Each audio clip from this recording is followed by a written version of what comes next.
What's up, little babies? This episode of Callbacks. This week, we just call back to the fantastic year we had. We talk back to our favorite episodes. We talk about some of the fits, the fall fits, because it's time to really start dressing. And you know how we do. So listen to this episode. Love y'all. Last one of 2023. Tap in. I'll make love to you like you want me to. We sincerely starting. Yeah. This is kind of shocking. Let me sit up. What is up? What is up, colleagues? What's up, little baby? This is the Callbacks podcast, and I am genuine surprised that we're starting an episode right now. Yeah, we were just crying and fighting 2 seconds ago, little baby. I said this friendship's over. Yeah. I'm Sam Salem. What's up? I'm just trying to say, like, my shoe game's been going a little crazy lately. Stupid. I think you see the Sakai's if you're watching on YouTube. Everything else I'm wearing is a little basic, but hey, I love essentials, bro. Essentials is my favorite. If I had money to waste on a lot of stuff, I would buy like $500 worth of essentials. I just think I like it. It's just become a little too chuggy, as the kids say, or basic. Like it's just everywhere in Nordstrom's and all those shops, and it's so accessible, and it's become like hey, I want to look cool, but I don't want to put any thought into looking cool. Got you. I'm Danny, by the way, but yeah, no, I agree. But I also think that the fact that they have an actual luxury brand, Fear of God, as well. Yeah, it's like it's supposed to be. I feel like it's fine because it's not. It is what it's supposed to be. It's like widely accessible. Yeah, I think if people wear essentials thing that is fly, then you're a loser. Like you can't wear essentials thinking that like you're wearing designer. Like I'm putting that shit like this is an Amiri, or Amiri's kind of corny now too, but like a crazy Off-white. Yeah, $400 exactly like sweatshirt. It's $100 sweatshirt. Yeah. I like them. I make it look good, but no, they're good. They're cut well. Yeah, but it's still $100 sweatshirt. Yeah, which is like the way they're draped, vaguely over a regular Champion sweatshirt. Yeah, we're talking Fear of God essentials. Jerry Lorenzo. If you're not familiar, I don't know. Fashionistas. I don't know where you've been, but that is, as he already introduced himself. That voice that you hear to my right, the camera's left. Black man, the blackest of men of all time. He's never beating the stepdaddy allegations. You must have quit. It is. If the baby don't fit, you must have quit. AKA Lil Dan, AKA Danny Sellers at Follow Sellers on Instagram. Thank you for tuning in. Tuning in on a Tuesday. Big vibes. So let's not bury the lead. A little breaking news. Yeah. This will be our last episode of 2023. We are taking a little sabbatical hiatus for the month of December with holiday travels, mental health checks. I just got back from my mom's memorial. Been going through that. Danny's got a lot of both work and personal stuff going on. Yeah, young ladies. No, I don't have that. Juggling. I did not. That was a joke. And so it's just going to take some time, a little bit of a refresh, but don't forget us while we're gone. We're still going to be active on social media a little bit, posting some stuff. Yeah. But this will be the last episode of 2023. And if you're upset about it, comment, subscribe. Right. DM us. Which honestly, the next, how many Tuesdays are in there in December? There's 4. And I mean, one of them is the day after Christmas. Y'all are going to be chilling with your families anyway. Like, it's really just like 3 weeks. Exactly. We'll be back. It's just 4 little weeks. Before you know it, please, sir, can I have a little podcast, please? Yeah. This time in between Thanksgiving and Christmas, I think it just needs to be a pause button. 1,000%. I feel like somewhere in Italy or like Europe it is. Only in America I feel like it gets turned up. You know what I'm saying?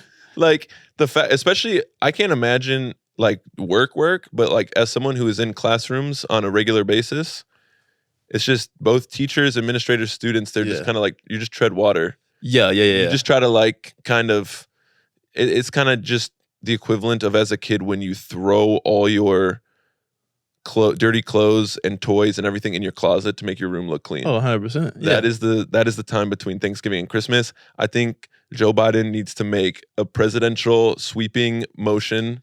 Executive order is what that's called. Yeah. He used to be a government teacher. The Great White Joe. Just say, you know what? Amazon workers, you still got to work. Starbucks baristas, you still got to work. Everybody else, just chill out for a little bit. John Tapper, shut it down. Shut it down. Yeah, no, it's trash. I mean, I feel like, but honestly, working in production and entertainment, I feel like it's Talk 2.5 weeks is going to be crazy. Because we're going to try to fit in all this stuff for the rest of the year. But then I feel like things kind of go dark after like that 2.5 week in December. Yeah. It's a wrap. Like I have a couple generals set up, like early. Tell the people what a general is. So general meeting is when you as a perspective, funny person, creator, whatever, meets with people in the industry. So like it could be the people in development. A lot of times people that work in development at like a production company or like a network or whatever. Producers, maybe even some agents if you're really in the beginning process. Yeah. So you're just kind of like kicking the tires. What do you do? What do I do? That's kind of cool. Maybe we talk a little bit further. Maybe we don't. Maybe I just see you when I see you. So I think I'm happy to get some of those in before the year's over with. Typically you're pitching like a TV show or like a movie. Right. And I'm excited. I'm very excited about that. But I'm also excited to your point about the break. Kind of get through these next couple episodes of the pod that I produce. And then like Kevin Hart's podcast. Yeah, Kevin Hart's podcast. And then the last like week and a half at least be not in LA. Yeah. That's the goal. Where are you going? Probably Florida to see my family, my sister and my nephew, my sisters and my nephew, my mama. Jacksonville? No, South Florida. They moved to South Florida. Sorry. And then them Jits crazy. Yeah, all of my Florida Jits, make some noise. Florida Jits. Boosie. I don't say he's not in jail. Yeah, but we're keeping that same energy. Oh, just in case. Just in case. We're gonna clip this up. It needs Evergreen. Boosie's in jail, Evergreen. Shout out Hurricane Wisdom. What's that? I don't know what that is. It's a good artist. Everybody screaming motion, motion. No. I'll put you on. White people, is it a black man? No, it's a black man. Yeah, I hate y'all so much. Y'all know one little black song like, oh, you never heard of fucking I commented that on one of your posts. It was his lyrics. I think you just thought I was making it up, but I said I've never heard of this dude. I said everybody wants the ball. Everybody screaming motion, but nobody passed the ball. Oh, I hate white people so much. Cause y'all have one artist with like 20,000 views on one song. Like, oh, you've never heard of fucking Can I be honest? Little Charles? I literally saw one TikTok of his. Exactly. And I looked up the song. I'm like, the song goes pretty hard. I'm sure it does. No one has ever heard of it. That's funny. But then I might go to my brother-in-law is from this island in Georgia, off the coast of Georgia called Sapelo Island. You ever watch that show, Gullah Gullah Island? We maybe have talked about this before, but it was like a Nickelodeon show. Yeah, it was black people. I feel like you didn't watch black people. I did not watch. Anyways, I did not watch the listeners. Cable. A callback for you. If you ever watched that show, Gullah Gullah Island, my brother-in-law is from that area. The fact that's just really, it's like my brother's from an island, so I'm thinking like, okay, like I have a friend from St. Thomas or like whatever. I'm thinking like, okay, he's from like the islands, and then you say Georgia, and I'm like, is the country of Georgia have islands? What is happening right now? I thought the same thing, I guess, but it's like, I feel like there's like the Outer Banks. There's like a bunch of little island, like coastal islands off South Carolina and North Carolina and the Florida. I mean, but that's isn't Georgia is on the Gulf? No, what? The Gulf? Sir, are you a teacher? Georgia. The Georgia. Oh, I was thinking Alabama. Floribama Shores. This one. You teaching kids? Not well. The youth? You're teaching the youth? So anyways, I might go there at some point. Oh, yeah. I didn't really understand how Georgia worked, to be honest. How it works? I mean, it works like a state. You pay taxes and you... Yeah, but you know what? I always just saw Mississippi, Alabama, and Georgia, and I never looked to that Southeast Georgia goes all the way to the ocean. Look, Danny, don't even get me started with geography. I will bury you in a geography contest. I don't give a shit, brother. You don't know what Georgia looks like. Because there's a lot of black people that live there. So anyways, yeah, that's my Christmas plans. What are you doing for Christmas? Gotta bring race into it. Or holidays. Are you gonna be here up until Christmas or what? We talked about this on an earlier episode because a listener was like, "I live in Raleigh. Are you gonna be doing comedy out there?" But I'm gonna be in North Carolina. Relay. Shout out to Relay. Because we talked about Cookout. Zaxby's versus Cookout verse. Yeah. So did we talk about this last episode? What's your go-to cookout order? Crispy chicken sandwich, fries, hush puppies. Yeah. You said Fruit punch. what was that tweet? You put out a tweet that said like people get overwhelmed or something like that, and it was just a menu. Yeah, it's a big mix. I mean, cookout is like choose your own adventure.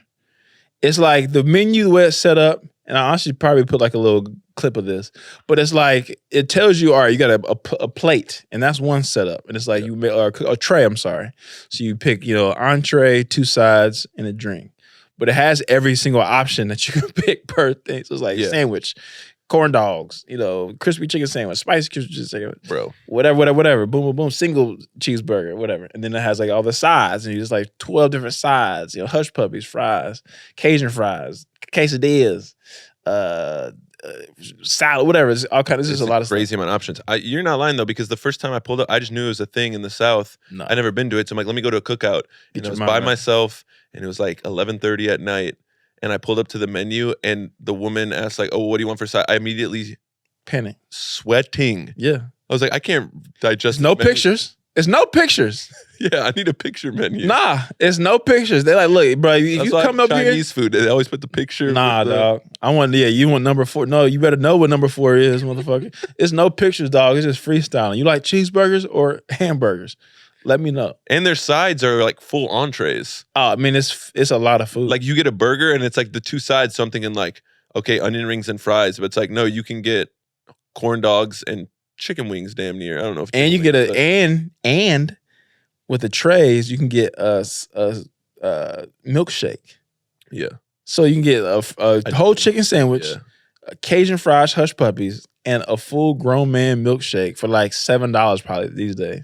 It's crazy. It might be more now, but when I was in school, you get all that for like $5-6. Yeah, I mean, honestly, if I was surviving off the Wendy's 4 for $4, which we've talked about a lot. Shout out to the podcast. Did I tell you about that when I got my car declined for? Mm-hmm. That was a classic. We talked about that on the pod. Classic moment. That was these are callbacks. Look, it's the last episode of the year for us. We're calling back to all the earlier episodes. That was a fire moment. Yeah, that was crazy. So just Christmas. I'll be in Kansas City as well. A little North Carolina, a little Kansas. I'm also going to the Dominican Republic in like a week. Ooh, with the black ladies. La República Dominicana. Ooh, Samuelita. I honestly, guys, the fits that I'm putting together for this trip. Get your chest out. You got your chest out, huh? I'm about to be pale as heck. Yeah, but you got Under Armour under everything. I'm gonna skin tight. Skin tight Under Armour. Look like an undercover police officer.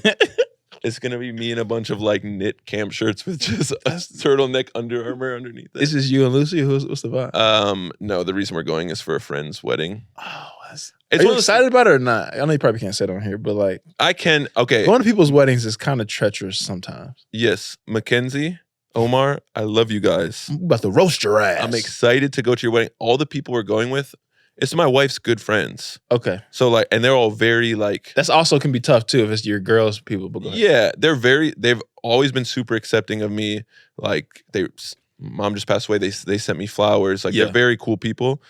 But like, it's one of those things where it's like, yeah, I've been traveling 100%. the past 6 months because of my mom. Like I've been going from LA to Minnesota like once or twice a month, every month. And then I've gone to Kansas City to see Lucy's family. And then I'm on the road for comedy a little bit. And then I just went home for Thanksgiving / my mom's memorial. And then I'm going to be going to the Dominican Republic, which I know champagne problems, but it's like, it's not like me and my wife going on vacation, just sitting there. It's like, we have to attend. And then I'm going Is Lucy in the wedding too? No, that makes it better. Yeah. Going to a wedding that your partner is in. The worst. Tragic. We finally got to an age because going to small Christian school, like your early to mid 20s is just all your friends getting married.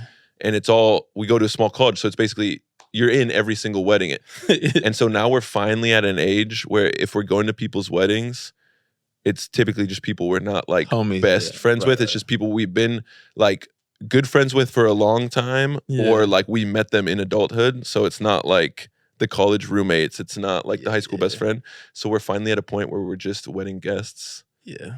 But yeah, the difference between being a wedding guest and in a wedding, it's expensive. And I cannot imagine being a woman in a wedding where it's like, okay, I got to go on the Bachelorette and then I got to buy this dress and then this dress. And I'm like, you just spent 3 bags. You got to get your hair. Yeah, you got to get your hair done. It's crazy. No, I went to one with my ex and I was not, she was in the wedding and I wasn't.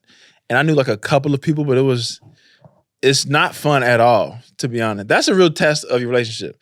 When you go to a wedding with your significant other and you're in the wedding or they're in the wedding, you got to kind of self-soothe yourself through all the boringness of, because weddings, honestly. Self-soothe is crazy, but yeah. Yeah, let me just be honest with you. Weddings, I need y'all to understand this. Weddings, for the most part, aren't that fun once you're an adult, because especially when you live in LA, there's pretty much nothing that you could show me in, whatever, suburbs of Georgia or Raleigh, North Carolina, that's going to be more fun than what I can do in LA. Yeah. Unless it is with a group of really close friends that it's like, oh, this is our homecoming. I'm excited to see y'all. Yes. And that is it. If it's just like somebody you're cool with and even like just 10 people at the wedding, all right, it's not worth it's literally impossible for it to be actually enjoyable. Yeah. And that sounds messed up, but it's the God honest. No, but it's like, okay, why if I live in Los Angeles and I can, like, especially in comedy world, like, yeah, I mean, not to be a little douchey, but it's like we have connections where like we can hang with some really cool people at some really cool places. We can go to the beach, all this stuff, and it's like I'm losing money too because it's on the weekend. Yeah, and now I'm gonna fly to. Damn, I was gonna say Fort Worth. Shout out to my best friends in Fort Worth. Specific. But now I'm gonna fly to Des Moines, Iowa. Now I'm gonna fly to it's just like Duluth, Minnesota. It's like, yeah. I've been to wine country. I've been to a handful where it's been like, I know everybody here, so it is lit. Yeah. But it's been like 3. Literally, like my boy Jordan's, homegirl Tamika. It was in New Orleans. That was fun. Homegirl Kim's. Hers was like in the suburbs, like New Jersey. So I stayed in New York. And my boy's Carl's was. It's been like probably like 5 that I've gone through. Like this was worth it. I got to see everybody. This was like fun. But weddings are a scam. Looking back, it's one of those things like I talked to so many people, and me and my wife included, were like, the amount of money that was spent on our wedding.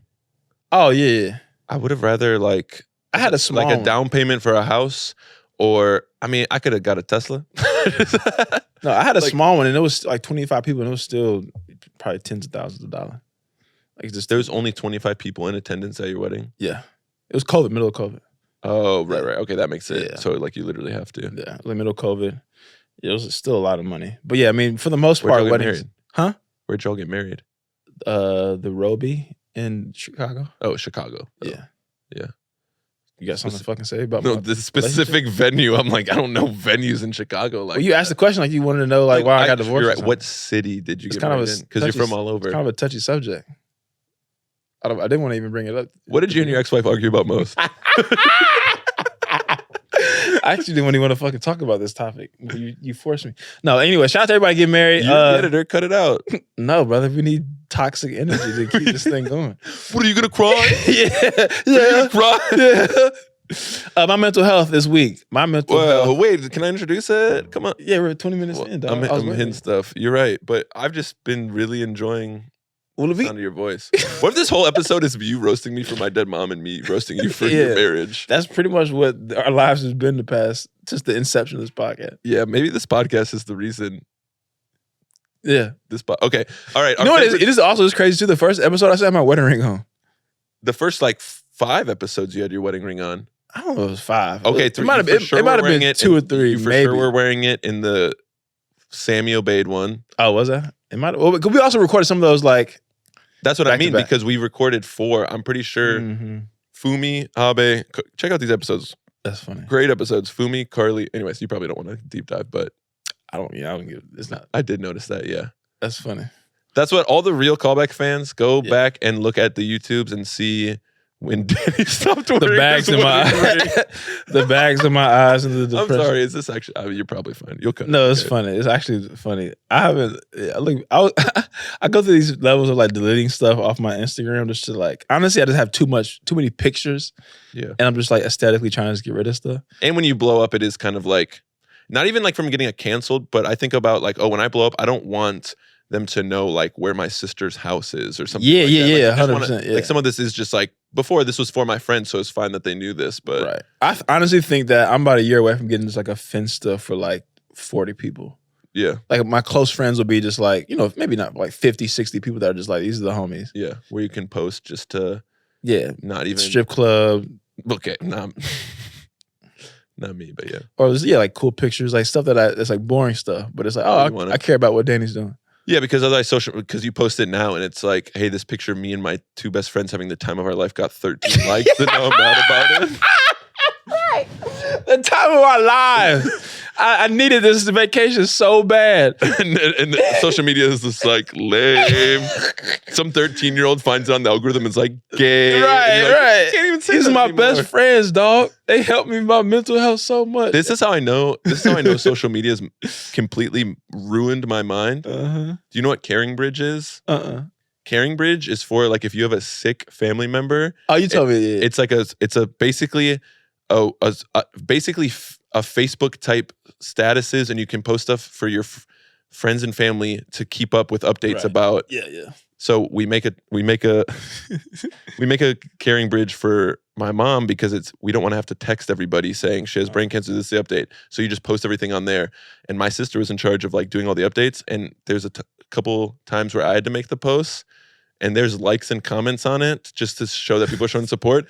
And I started like doing what's my engagement rate compared to my little sister's engagement? Breaking news. And then do the update. Am I better at updating people about my mom's brain cancer than my sister? Anyway, that's crazy. Sorry, Dad. I know you listen, and this probably wanted to be an escape. I love you so much.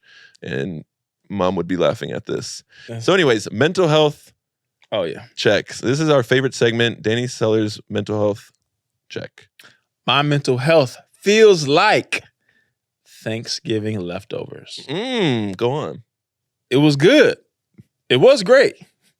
It's getting kind of tired. It's time to throw me away for a little minute, okay? I'm done. Throw me away. Rip me out the plastic. Throw me away. Put me in I'm trash. Okay. I kind of taste the aluminum foil. Yeah, I used to be good. I'm trash now, dog. You think Thanksgiving leftovers aren't that good? After a while. Oh, I thought you meant because most people look forward to Thanksgiving leftovers the day after. Oh, the day after Thanksgiving food is actually better than the day of. Right, but you're saying like Thanksgiving was 5 days ago. And the day that we're recording this Thanksgiving was 4 days ago. Yeah. The leftovers cannot make it out of the weekend. Yeah. It really honestly should make it out of Saturday. You're right. Maybe Saturday morning. College football, if you if you have turkey, and honestly, it should only be the turkey and maybe mac and cheese. After anything else, maybe the yams.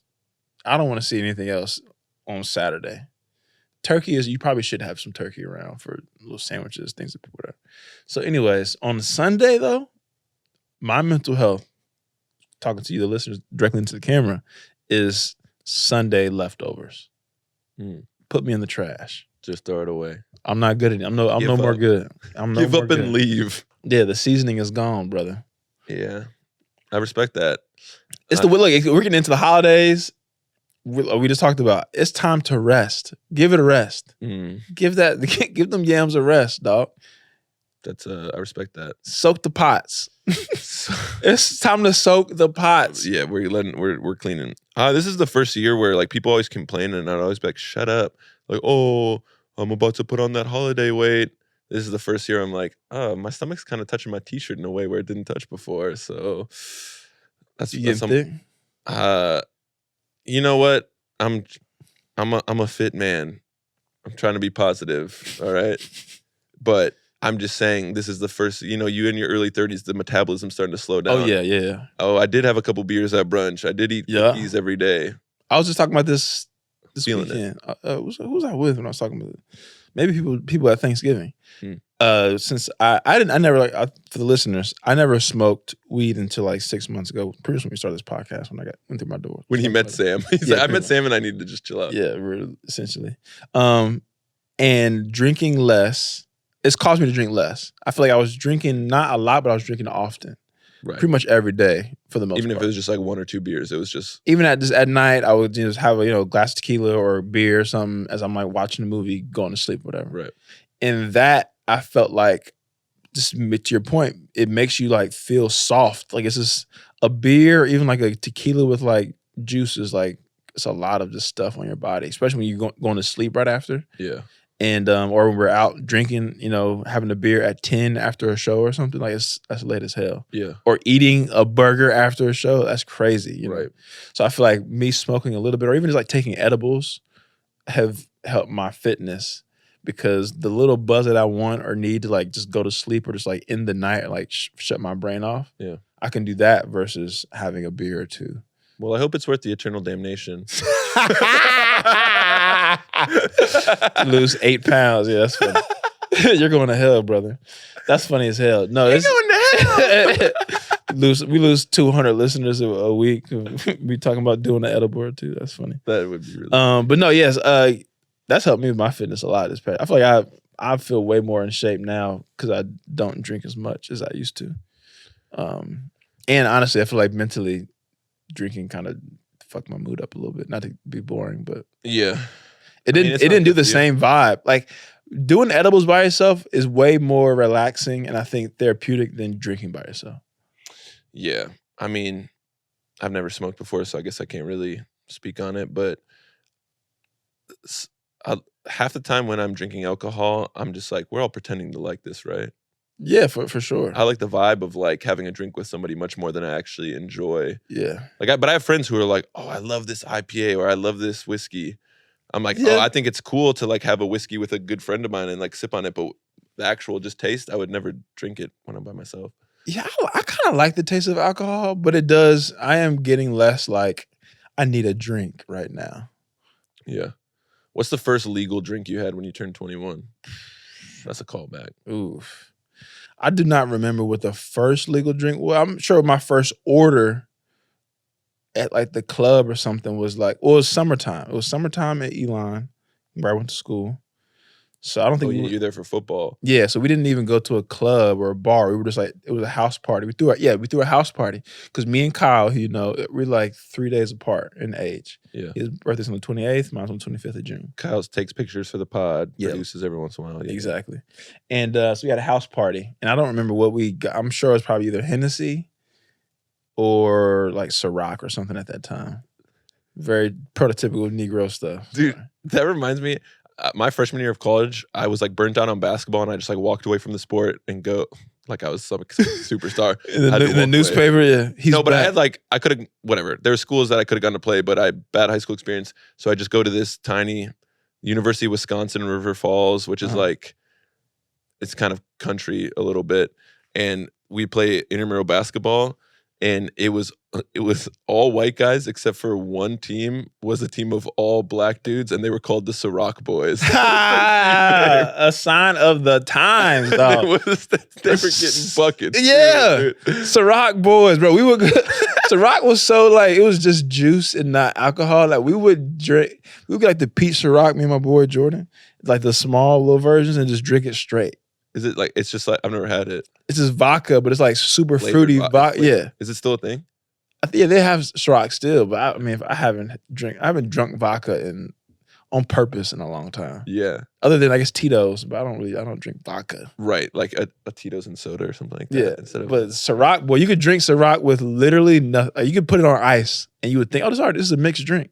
Yeah, and that's just what liquor was back then. Because you had like Hypnotic and like a Nuvo. You had like all these little black little drinks and shit. Where like it was just juice. Like Fresca has come out with an alcoholic seltzer. Yeah, it was pretty much the precursor to seltzers with these ratchet little like hood drinks that they would market to black people. Yeah, I didn't really drink before I was 21, but my first legal drink was my sister iced me. Oh, really? You know what that is? Yeah, you have the white people. You got to drink this, dude. Yeah, where it's like the Smirnoff Ice. They get on your knees. So yeah, for those unfamiliar, you just like you hide a Smirnoff Ice, which is just like it basically is soda with alcohol in it, super fruity. You like hide it, and then if you find it, you have to get down on your knee and chug it. So my sister did that to me, and then just point at you, loser. Yeah, which is funny. It was like midnight, and it was like me, her, and like my friend in the house. So it wasn't even like not even dangerous. Yeah, I don't know. And I didn't drink anything more after that. And then I think at a bar, I went with my sisters. And they were drinking cider, like hard cider. So I was like, sure, I'll get that too. And you never had an uncle like, yo, drink this real quick, Sam? No. I mean, my dad, my first alcohol experience was probably my dad using like real wine for communion. It's getting them really emotional. I love God so much. This kid is smacked. Yeah, for real. I don't know. I was always a rule follower, and I just didn't care that much. And I think my parents made it not a big deal. They would be like at dinner, they'd be like, "Oh, do you want a taste of wine with your dinner?" Okay. So then I just tasted it. I'm like, "Oh, this tastes terrible. Why would I want to Yeah. drink it?" I didn't drink a lot, but I definitely had like a couple, like, I'll give you a little sip of beer. And it was like, it was also bad beer, like, Coors Light or Miller Light. Like this is, as a grown up that drinks beer, I don't like that shit. It is, yeah. And then, a couple like little drinks at like my grandma's house with like cousins and stuff. And then like in high school every once in a while, but I wasn't like a crazy drinker. It's there is like people in the Midwest like, "Oh, LA, is it just like homeless people and drugs and stabbings everywhere?" And it's like, no, that's not like, but that's not how it is. But there is like stereotypes about LA that are true because the kids here are like drinking. What are you talking about? Like, we're doing Molly in the bathroom. Right. Like, go to Beverly Hills High School. Yeah. And it is like Coke and Molly, like in the. But also, it's like kids in Minnesota right now are fucking and doing hard drugs. I mean, maybe not hard, but doing drugs too. It was weed. Like at my school, it was weed and alcohol. But like, but I'm saying like you didn't really have access to, like and sure, maybe there's a few kids, but you couldn't just get like cocaine in Maple. Oh yeah, no, that's crazy. No, there's no hard drug. It was literally just so sure. Of course, kids are gonna smoke, but like, I don't know. Here, I was at Manhattan Beach Pier, and these kids, they had to be anywhere from like 14 to 16 years old, and they're surfing, and this like, I'm not trying to be rude. I don't know if he was a construction worker or an unhoused person because he had a construction vest on, but it looked very unkept, musty, and he was drinking beers, and he just keeps giving this 15. He's like, "Hey, drink this," and I saw this like probably 15-year-old kid start shotgunning beers with this guy. He's like, "All right, I'm gonna go surf now." That's tight. And then just goes and surfs, and I'm like, at first I'm like adult and teacher. I'm like, do I need to like step in? And I'm like, this kid has a higher tolerance than me. Like, he's far gone. Surfing, smacking lines, and you have to also study for the SAT is crazy work to me. But the thing is, as a parent, I feel like you got to cocaine and doing cocaine in a bathroom, and then it's crazy, and then going back to class and having to raise your hand to go to the bathroom. Yeah, right. I'm smacked. I'm trying to learn algebra too. I remember a funny drug story, kind of the inverse of what you just said, or your premise. When I went to middle school in Florida, and so kids, smoked and were like low key fucking at that point in Jacksonville, Florida. Aggressive. I know, it's crazy, but also. I remember one time there was a big drug bust where this kid was selling his mom's muscle relaxers. And they was like, it was crazy because they found out because these 13-year-olds were like taking a muscle relaxer and just like passing out in the classes, like just being like zombies in the classes. Florida is different. Yeah, bro. And it was like a whole crazy thing. Like it was like he was Scarface, and this kid just had a bottle. He was just giving them out to the other little kids. Fire. Yeah, they were lit. But shout out to Lakeside Middle School in Jacksonville. Muscle relaxers and that was a moment. 2003 or 3, whatever it was. Yeah. What were we talking about before that? I'm sorry. Honestly, don't know. This episode, guys, like we said, we've had a lot going on in our life. This is a little plug and play episode. Yeah, catching up. We've been away. Fun episode. What was some fun like moments and like episodes we had this year? Yeah, the callback. Here's a callback for the days. Just looking back on the episodes. Yeah. Look, I learned a lot about you. You're a very punctual human being. Yeah, that is my thing. You very, Yeah. I was about to make a crazy joke, but I don't want it taken out of context. See, I was fearing for my life or something because don't get in trouble by you or something. What are you trying to say? I'm trying to say I respect you a lot. I look back at episodes. I think Luke Null. No, yeah, that's probably the craziest story for sure. The Luke Null has some crazy stories about SNL and a former SNL member. Yeah. Coercing him to do cocaine.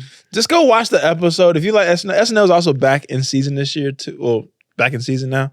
So I actually enjoy SNL a lot. I like it. Like, people kind of kill SNL, and I think especially with this new cast, it's a new kind of like feeling and flow to it. Of course, I think there's things that they could do better. Yeah, for sure. Like any TV show. But it's all nostalgia. It's the same thing as NBA fans of the 90s. They're it was better and tougher then.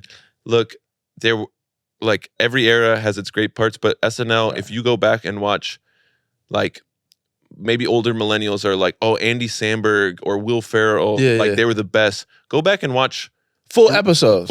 3 episodes in a row from those seasons, there's going to be duds. The point, as Luke said on that episode, the point of SNL is not to have the best sketches of all time. The point of that show is it's Saturday night. It's midnight. Yeah. Or it's 11:30 on a Saturday night. And so I just think, yeah, of course, you watch SNL and you will watch some unbearably unfunny stuff, but you also see some of the most creative. And Weekend Update always hits. Colin Jost, yes, he gets hated on a lot. By who? Like just white people? Former guest Julian Stern. We were having a conversation about this, but I think there's some Colin Jost haters out there, and I'm like, dude, the chemistry. I think Michael Che is like more of the star, but I think their chemistry together is like it's I love it. I mean, yeah, I really enjoy it. I think to your point, one, if you go watch full old episodes, you're not gonna laugh your heart out every single sketch. Yeah. And also I think I would assume that if you talk to Lorne Michaels or whoever's the head of SNL, they would probably also agree that there's ups and downs of the show. Like you get a cast, hope like any given sport, you get a team or a roster, hoping that it works, and maybe it just doesn't work the exact way that you think. Especially when we talked about with Luke, they're not always getting people that are known, trained actors and have like this crazy resume. So you're getting people pretty much off the street, more or less. The cast members? Yeah, they have one or two. The cast member is to get people who are undiscovered. Yeah, which is like kind of cool. So it's like you have people, even you see them grow and progress. Like I see what Molly Kearney has done from like their first episode until now, and the things that they use them for is funny. I love it. It's like in Sarah Squirm, similar thing. It's like I like seeing that progression of people in that space, and I love it. Anyways, I love. If you love SNL and you haven't listened to the Luke Null episode, you do it. We talk a lot about him being from Cincinnati in the beginning, but if you go towards the middle of the episode, the whole thing's great. But he has some crazy SNL stories, like meeting Jay-Z. The Mike Falzone episode is an all-timer. Yeah, that was a good one. Just like talking about digital, building yourself up in the digital age and just kind of being like slow and steady wins the race. Yeah. And even just self-producing in this town. That was a really good episode. Yeah, I think our second, third, fourth episode ever now is Abstin. I think that was very impactful for you, especially just like being in charge of your own creative. Like no one's gonna wait. No one's gonna come along and be like, "Hey, we want to make your stuff." Like, go out and make it yourself. And that's like, I know he wasn't the reason you made your special, but that was like it definitely was an impact. It was like something that affirmed you to go out and make your own. Yeah, it was definitely it was an impact. I was just with him last night at a show. Shout out to Leonard. Leonard had a cool show. If you like improv, Lemon Pepper Wet, they do a lot of stuff at the UCB, and they're really good. All black improvisers, really good, funny. Well, guess I won't be. Could you imagine if it was all black dudes and just you? That's the dream. I want to be the token white. Yeah, okay. Well, we'll see. You didn't say that earlier. Anyways, usually we need more white guests. So you said that when we were texting? We don't talk outside the podcast. So I don't know where you would have got that from. We were texting today. What are you talking about? That must have been my assistant. Shout out to the Callbacks Bowl to my Bengals lost when we recorded this. Oh yeah, I'm a big Steelers fan. Danny's a big Bengals fan. Both of us have awful quarterbacks at the moment because Joe Burrow's injured and because Kenny Pickett has baby hands. Kenny Pickett is just not good at footballing activities. Or Mitch Trubisky. Yeah, I know they should. Honestly, I literally have said to myself multiple times they should start Mason Rudolph, which is a crazy thing to say. I don't know. I think you got to just keep it consistent. You got to be consistently bad with one person because you start switching it up, and then it's like, Then the players start to not believe in the actual coach, right? You know what I'm saying? You got to just be bad with one guy. Like that's true. The Jets, they had to switch because Zach's had a season and a half of being bad. Wilson, Kenny Pickett's had a season and a half of being bad now. Yeah, but it also wasn't like there's still some moments of I feel like hope with Kenny. Yeah, they blamed the offensive coordinator, so they fired him. Yeah. Another callback, like looking back, the Madison McGee episode. Yeah. I think she had just was about to release. She hadn't released any episodes of her podcast. I don't think we had recently released anything, That's another episode. Go back and listen to Madison McGee because she had not released any episodes of her podcast, and her story is she just thought her dad died when she was 6 years old, which was true, but she just thought like, oh, he was sick, or I don't even know what she was told. Yeah. But then it turns out he was actually murdered in cold blood. Yeah. And the police were just like, oh, we can't solve it. But it's kind of like, what? Like, there seems to be a lot of heavy pieces of evidence. So she launched a true crime podcast of her trying to solve her father's murder. Yeah. And to see her go from when we interviewed her, not had released anything, which you were like, you helped her write and produce and like mainly the audio, but yeah, it helped a little bit. I mean, you lended help, but yeah, she's very talented. Did a lot of it, was her vision. She went from that to she's gotten a spread in People magazine. Yeah. She's been on TV shows. She's like whatever the equivalent is of Good Morning America Australia. They're playing her. Like E! News is running stories. I think it cracked, if not the overall 200, at least True Crime 200 podcast. So it's like if you like true crime stuff, Ice Cold Case, go listen to that. It is really good. It's good sound design, like properly. It's recorded, nice. It's mixed and stuff. So like it's a really actually good quality. Your boy Danny did that. Look, I didn't know. I just hit play. But yeah, it's good. It's actually a good show. A good show. And I think I'm pretty sure she's doing a second season following up. So she's an impressive individual just in general. Like very much when she's trying to execute something, has a great vision. So it's kind of, I don't know, it was inspiring for me to talk to somebody like that. Like same thing as now, same thing you've done. Like you can go make your own thing. Yeah. And if you actually like well planned, well executed, like people will take notice eventually. Right. And hers honestly pretty quick. Like the podcasting space is so, sure, 10 years ago, you could just start one with no concept and it's just to basically be a radio morning show. But now like you better have like Issa Medina, who we had on, like Sounds Like a Cult, that had a very great premise that drew people in. Like, so you got to be special to break through now. And so Madison McGee's. That was really good. Any other ones you think of that were fun and funny? I think our first one was chaotic, bad in the sense that it didn't even have an ending, and we didn't even plan on releasing the whole thing. Yeah, we cut a lot of that. But I think it was fun in terms of just getting to know each other. And I mean, to be sentimental, I think we went from like someone, at least me, like that's a cool guy that I see around, to like, oh, you've hung out at my house with legitimate friends. Yeah. No, that was a funny episode because we really we met in like comedy and stuff, doing mics and stuff and shows. But even we met for the podcast, I think once for like a couple hours before that, I think maybe specifically talk about the podcast. And we'd seen each other like 7 times at open mics, which is literally just usually like, hey, wow, that guy on stage kind of sucks. Oh, that person's pretty funny. It's not actually like getting to know each other. Right. Exactly. Yeah. So that was. I want to probably go back and watch that episode because that was definitely that's when I was talking about polo stuff, like wearing polo Midwest and getting fits off because you had scrubbed your whole stuff, so I barely could even find anything. But I didn't do just social media. I was out there looking local news articles. Yeah, and I had even deleted any of my Instagram posts. I had like thousands of Instagram posts still at that time. I'm down to like tweets. I'm down to like 200 pictures now. Look at you, man. I had some nasty stuff. Won't he do it? Yeah, thank the Lord. But yeah, no, it's been fun, man. I think the Christmas break, and we'll do other funny stuff. I feel like for the next month to engage with the children. Yeah, this is the time. If you, we appreciate the faithful listeners. If there's a time where you want to see anything, we're taking the little sabbatical break, but we'll be, writing down more ideas and more segments and all that. So if there's something you want to hear or guests you want to hear from or topics you want to hear about.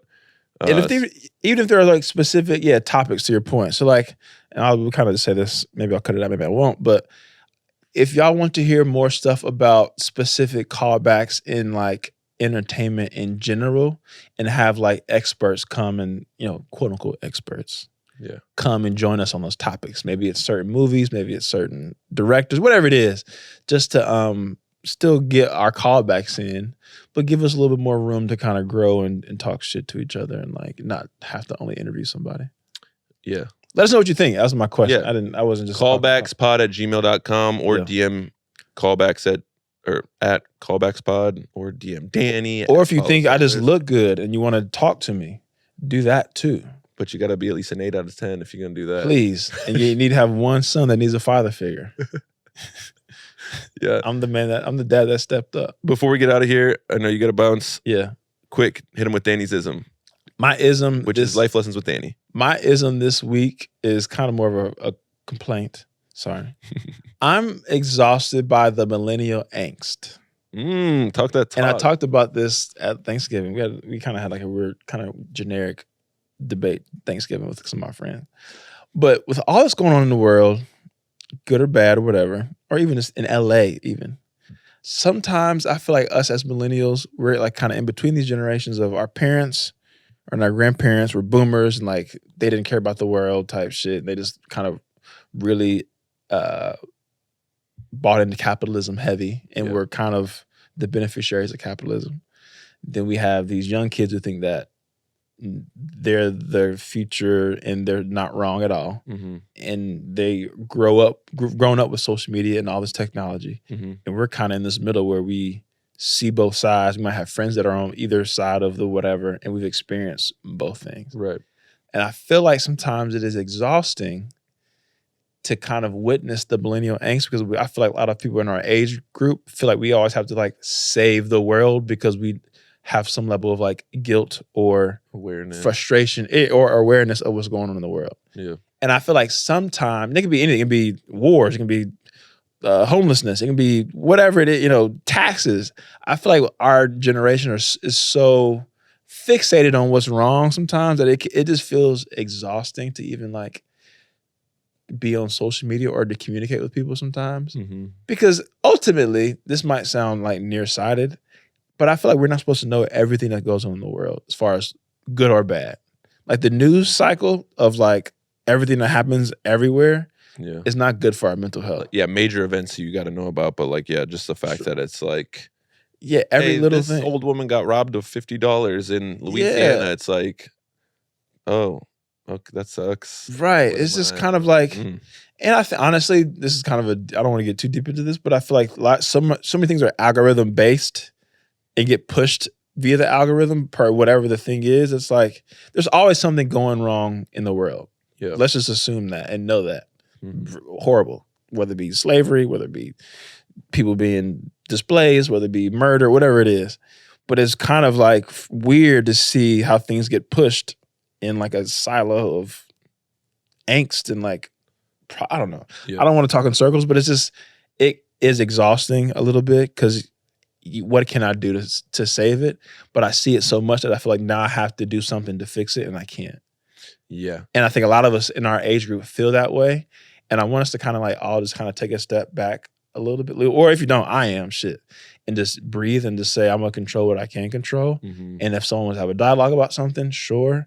But I'm not going to like, every time something goes wrong, be doing whatever I possibly can to fix it. Yeah, I think that the result is like spreading yourself a mile wide and an inch thick. Yeah. Instead of actually like, that's not impact. Whereas like if there's a category you actually care about, if you want to dive into that one category. Exactly. And be aware of the other things, but it's like. Exactly. Yeah. Like for me, it's like, all right, if you want to volunteer at a soup kitchen or because you really care about the homelessness problem, or you donate clothes, whatever it is, you volunteer with young boys, young black kids. If you really care about youth and crime-ridden parts of town, whatever it is, I feel like that is exactly what what you said is like, focus in on those things to at least help your energy. Because it feels exhausting a lot sometimes. It's like talking to people and like people's whole, I'll converse with folks and it's like their whole day is ruined because they've been just online just scrolling, seeing all this crazy shit. And it's like, dog, right. This isn't helping any of us. Yeah. And it's kind of a weird dynamic. Take a step back every once in a while. Take a step back. Thank y'all so much for listening to me ramble for the last 2 minutes. The last 40 episodes. See, I even knew when you're gonna do that laugh. That's how you're locked in. Chemistry. We got that. For real, we love you guys a lot. Again, this isn't like we're taking a break and then never come back. We are coming back. So stay subscribed, stay tapped in. First week January 5th will be the first Tuesday of the new year. Yeah. We'll be back. Just taking a little break. I'm getting a BBL, so that's really the reason. Yeah, I'm gonna come back with full lip injection. Fat ass, super. Danny got us thick as shit. Yeah, I'll just sit down on the couch like in the airport, so you got the BBL shit. It's gonna be me like, welcome back to Callbacks. Showing how you're good. For those on audio, I can't sit on my he's pointing his buttocks to the camera. super fat ass. We love you guys. Get home safe.